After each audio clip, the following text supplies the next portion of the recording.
Let me ask you something. Why does talking to new people sometimes feel like trying to solve a puzzle with no picture on the box? You open your mouth and somehow your brain chooses the worst possible sentence to say. Or worse, it chooses nothing at all. Let me guess. You've already tried the usual nonsense, right? Just be confident. Make eye contact. Mirror their body language. Okay, great. Look, if you're here, it's because you're not trying to become a TED Talk speaker. You're just trying to talk to people without dying inside. Well, here's the truth most people don't realize.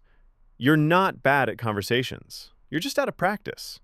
And today, I'll show you how to fix that with one simple habit that rewires the way you connect with people. Let's break it down. We live in a world where social interaction has gone digital. You can make friends, order food, and end relationships all without speaking a single word out loud. And that's not necessarily a bad thing. But it is a problem when you rely on it so much that face-to-face conversations start to feel like a second language. Because let's be real, sending a message is easy. You get time to think, delete, rewrite. You even get to choose your emoji face.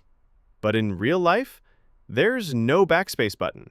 Your expressions, timing, and tone matter more than the actual words. And that's where a lot of people struggle.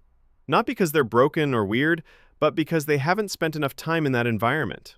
It's like rehearsing a speech in the mirror and then delivering it to a packed auditorium. Same general idea, completely different skill set.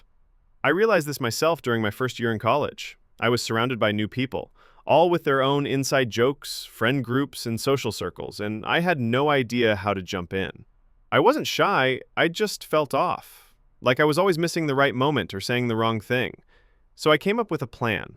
I challenged myself to start at least one conversation a day with someone I didn't know. Didn't matter if it was awkward, didn't matter if it lasted 10 seconds. All that mattered was that I made the first move. Some days I just asked where a building was. Other days I'd comment on someone's book or their t-shirt. And slowly, really slowly, things started to shift. I wasn't overthinking as much. I was picking up on signals I hadn't noticed before. And eventually, I realized something powerful. Social skills are learnable, and practice makes it feel natural. So here's what I want you to try. Start what I call the daily hello. Every day, say hello or start a tiny conversation with someone new. You're not aiming for deep talks or lifelong friendships here. You're just building your social muscle. And like any muscle, it grows with repetition, not perfection. Think of it like tuning an old radio. At first, all you hear is static. You turn the knob a little, and it's still noise. But the more you adjust, the more clearly the signal comes through. That's how real-life conversation works. At first, it's messy. But with time, you learn how to read the room, find your rhythm, and connect without forcing it. Here's what I want you to do now. Start counting your conversations. That's it. Open up the Notes app on your phone, or grab a sticky note, and just write down a number every time you talk to someone new. Day by day, you'll see those numbers grow. And that simple act of tracking it, it tells your brain, hey, this matters. This is worth improving. You don't need a fancy plan. You don't need a course. You just need the courage to start. So try it tomorrow. One conversation, one person.